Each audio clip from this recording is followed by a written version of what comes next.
Praise the lord. బాగున్నారా? ఉదయకాలం దేవుని యొక్క వాక్యాన్ని చదివి ఉన్నారా? మరి అనుదిన ఆహారంగా వాక్య భాగంలో మనం చదివి దేవుని యొక్క వాక్యాన్ని మనం ధ్యానం చేద్దాం. పేతురు రాసిన మొదటి పత్రిక 1వ అధ్యాయము 16వ వచనం చదివి దేవుని యొక్క వాక్యాన్ని మనం ధ్యానిస్తాం. మిమ్ములను పిలిచిన వాడు పరిశుద్ధుడై ఉన్న ప్రకారము మీరును సమస్త ప్రవర్తన యందు పరిశుద్ధులై ఉండుడి. చూడండి, ఈరోజు నీతో నాతో మాట్లాడుతున్నాడు యేసయ్య. ఏమని అంటున్నాడు? మనం అందరము పరిశుద్ధంగా ఉండాలని కదా. ఆయన ఏ విధంగా అయితే జననము చూసి ఉన్నామో, ఆయన ఏ విధంగా అయితే ఈ లోకంలో జీవించిన విధానాన్ని మనం చూసి ఉన్నామో, ఆయన ఏ విధంగా తను తాను సిలువకు అప్పగించుకొని ఉన్నాడు, ఏ పాపము లేకుండా కదా. ఎంత నీతిగా బ్రతికిన ఆ వ్యక్తిని మనం సిలువకు అప్పగించి ఉన్నాం.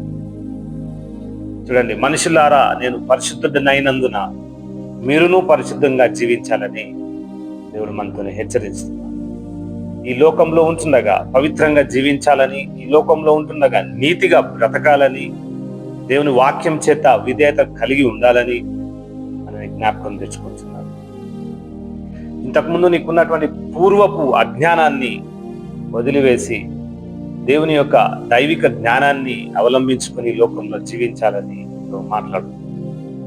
మనం చూడగలం, ఐగుప్తు దేశంలో నుండి ఎప్పుడైతే మోషే ఇజ్రాయేల్ని తీసుకొని వస్తున్నాడో అక్కడ మనము యేసయ్య మాట్లాడుతున్న విధానాన్ని చూడగలం కదా.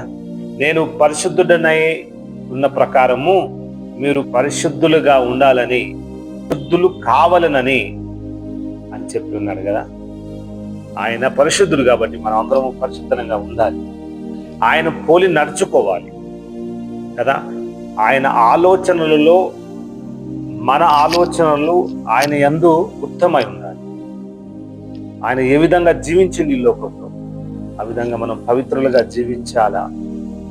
ఎంతో కష్టం కదా మంచిగా బ్రతకాలనంటే. కానీ దేవుని వాక్యము నేను ధైర్యపరుస్తూ ఈ లోకంలో బ్రతుకుటకు తోడ్పడే ఈ గ్రంథం కదా. ఎందరో మన చుట్టూ మనకు అగెనెస్ట్ గా ఎందరో శత్రువులు మన చుట్టూ ఉన్నను మనము పవిత్రంగానే బ్రతకాలి. ఎందరో మనల్ని హేళన చేసినను మనము నీతిగానే బ్రతకాలి. మన మీద ఎంత నిందలు వస్తాయి కదా, మన మీద ఎంత అబద్ధ సాక్షులు పలుకుతా ఉంటారు కదా, ఆయనను పవిత్రంగా బ్రతకాలని దేవుడి వాక్యం చేతని నాతో మాట్లాడు. పెద్దలకు లోబడి, మరి సంఘ పెద్దలకు లోబడి, మరి పనిచేస్తున్న కాడ లోబడి, మనము ఒక కనికరమైన హృదయం కలిగి మన ప్రవర్తనలన్నిటినీ మార్చుకొని దేవుని యొక్క వాక్యం చేత మనము ముందుకు వెళ్ళాలని ఈ వాక్యం నీతో నాతో మాట్లాడు. నువ్వు ఇంకనూ ఈ పాపపు ఊబిలో అపవిత్రంగా ఉండి ఉన్నావా? నీతో యేసయ్య మాట్లాడు.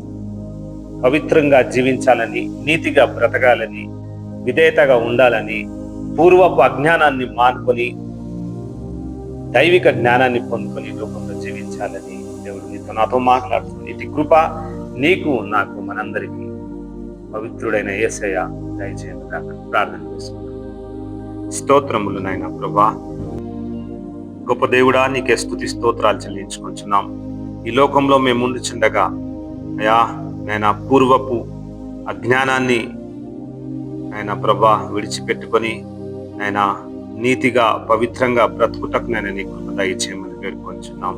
అవునయ్యా, మాతో మాట్లాడిన విధానాన్ని బట్టి వందనాలు తండ్రి ప్రభా. మీరు ఈ లోకంలో ఏ విధంగా జీవించి ఉన్నారో ఆయన ప్రభా పరిశుద్ధులై ప్రకారము మేము కూడా నాయన ప్రభా పరిశుద్ధులంగా ఉండుటకు నేను నీ కృప దయచేయమని వేడుకొంచున్నాం. ఆయన ఈ లోకంలో మేము ఉండుచుండగా తండ్రి ఈ వాక్యం చేత మాతో మాట్లాడిన విధానాన్ని బట్టి నీకు వందనాలు. నేను ఆన్లైన్ లో వించిన బిడ్డలను బట్టి నేను ఉదయకాలము నేను అనుదిన ఆహారంగా నేను ప్రభా వింటున్నటువంటి ప్రతి కుటుంబంలో ఆయన పరిశుద్ధత దయచేయమని వేడుకొంచున్నాం. నీతిగా బ్రతుకుటకు నేను నీ కృప దయచేయమని వేడుకొంచున్నాం.